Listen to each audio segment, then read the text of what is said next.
Bismillahirrahmanirrahim. Assalamualaikum warahmatullahi wabarakatuh. Perkenalkan, nama saya Asnidar, Prodi Ilmu Kelautan. Di sini, saya akan menjelaskan tentang massa lautan. Pada dasarnya, bumi dibagi menjadi massa daratan dan lautan, seperti pegunungan, tanah datar, bukit, danau, pantai, hingga samudra. Baik di daratan maupun di lautan memiliki topografi yang kompleks. Bentuk topografi dasar laut sebagai berikut. Gunung laut, Siamon, Guyot, daratan abisal, Ridge, atol, trench, hingga lubuk laut atau ocean basin. Berikut penampang topografi dasar lautan. 1. Gunung laut, yaitu gunung yang kakinya di dasar laut sedangkan badan puncaknya muncul ke atas permukaan laut dan merupakan sebuah pulau. Contohnya Gunung Krakatau. 2. Siamon, yaitu gunung di dasar laut dengan lereng yang curam dan berpuncak runcing, serta kemungkinan mempunyai tinggi sampai 1 km atau lebih tetapi tidak sampai ke permukaan laut.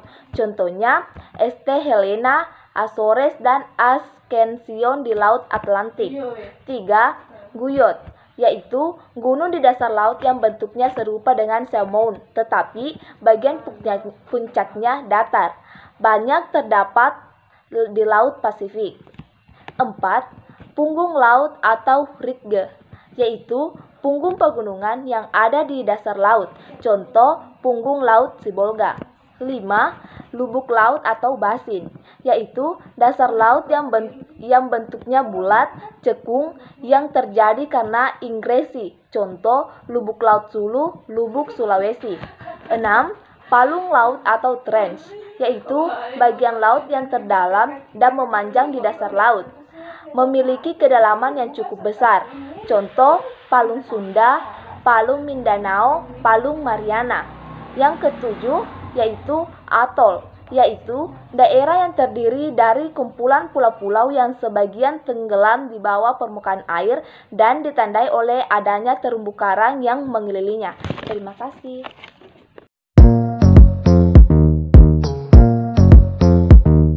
Struktur bumi.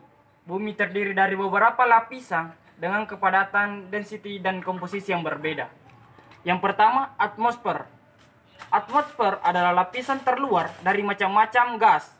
Yang kedua, hidrosfer, meliputi 71% dari seluruh luas permukaan bumi, yaitu sebanyak 361 juta km3. Yang ketiga, liposfer atau lapisan kerak bumi, dengan ketebalan antara 600 sampai 700 km. Terdiri atas dua tipe. Yang pertama, continental crust, terdiri dari batuan granat. Yang kedua, oceanic crust, terdiri dari batu-batuan basal yang meliputi lembah-lembah yang dalam.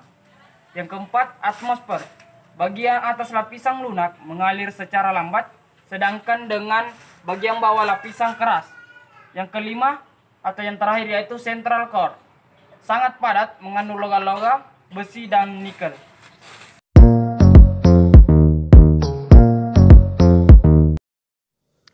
Assalamualaikum warahmatullahi wabarakatuh. Saya Vivit Atmawati dari Prodi Ilmu Kelautan. Baik, di sini saya akan menjelaskan tentang massa daratan dan lautan. Pada dasarnya, bumi dibagi menjadi dua bagian. Yang pertama yaitu tanah hemisfer atau seluruh massa tanah daratan. Yang kedua yaitu lautan hemisfer. Lautan juga mempunyai topografi yang kompleks seperti daratan. Lalu, adapun bentuk-bentuk topografi tersebut, yaitu yang pertama, ride and rise, yaitu proses peninggian yang terdapat di lautan. Di sini, ride memiliki kemiringan lereng yang lebih terjal dari rise. Jika keduanya digabungkan, akan membentuk rantai yang sangat panjang yang disebut dengan Mid-Oceanic Ride System. Berikutnya yang kedua yaitu trench atau bagian laut yang mendalam, memiliki kedalaman 7.700 meter dan berbentuk seperti saluran yang terpisah dan sangat dalam. Contohnya yaitu Java Trench. Yang ketiga yaitu abyssal plain atau daratan abisal, yaitu daerah yang relatif terbagi terdapat di bagian yang mengarah ke daratan dari sistem oceanic plate. Yang keempat yaitu continental island atau pulau-pulau benua, yaitu massa tanah yang sama dengan yang terdapat di daerah benua besar yang menjadi terpisah. Contohnya yaitu Pulau Madagaskar.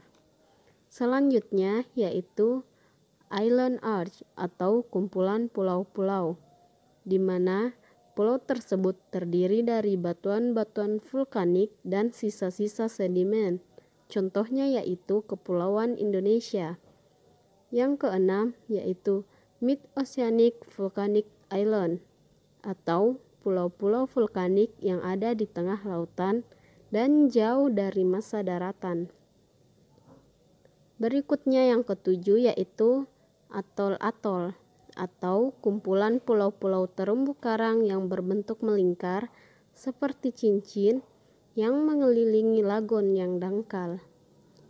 Yang kedelapan yaitu Simon dan Giot, di mana Simon yaitu gunung-gunung berapi yang muncul dari dasar lantai lautan tetapi tidak sampai ke permukaan. Di sini Simon memiliki puncak yang runcing dan lereng yang curam, sedangkan Giot memiliki puncak yang datar.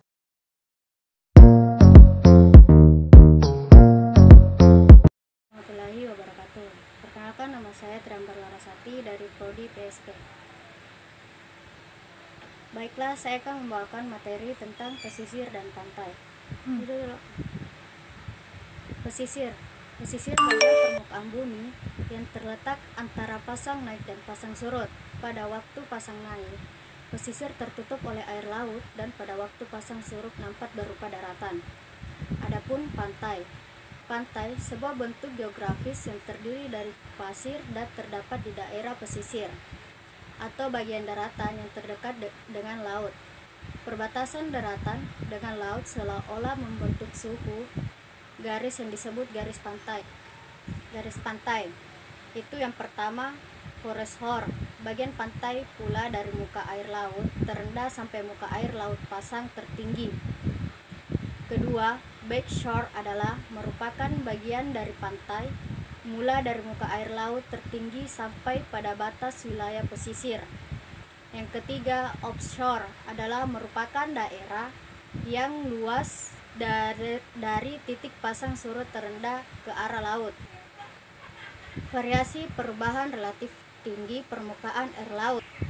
Yang pertama, pantai submergen, penurunan dasar laut, contohnya yaitu fjord. Yang kedua, pantai emergen, pemangkatan dasar laut, contohnya P emergen yang berupa pegunungan seperti cliff yang terangkat jauh dari gelombang. Adapun pantai netral, yaitu ada yang berasal dari endapan sungai atau pantai delta.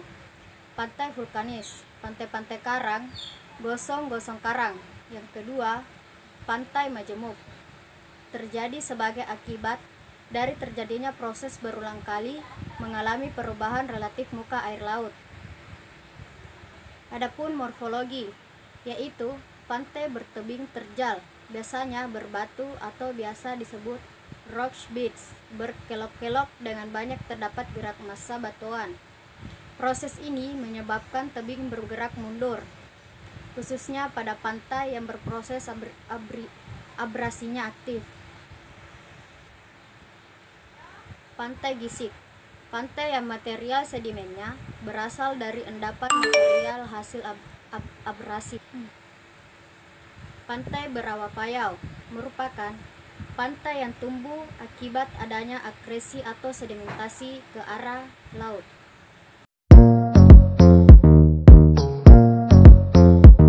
Perkenalkan, nama saya Nur Aulia, Prodi Ilmu Kelautan STK 219018. Di sini saya akan menjelaskan tentang batas-batas pantai. Yang pertama yaitu continental shelf, adalah daerah yang mempunyai lereng yang landai atau kemiringan sekitar 0,4% dan berbatasan langsung dengan daratan, lebar antara 50 sampai dengan 70 km. Kedalaman maksimum dari lautan yang ada atasnya tidak lebih besar antara 100 sampai dengan 200 meter. Yang kedua, continental slope adalah lereng yang lebih terjal dari continental shelf, kemiringan antara 3% sampai dengan 6%. Yang ketiga, continental rise adalah daerah yang mempunyai lereng yang perlahan-lahan menjadi datar. Terima kasih.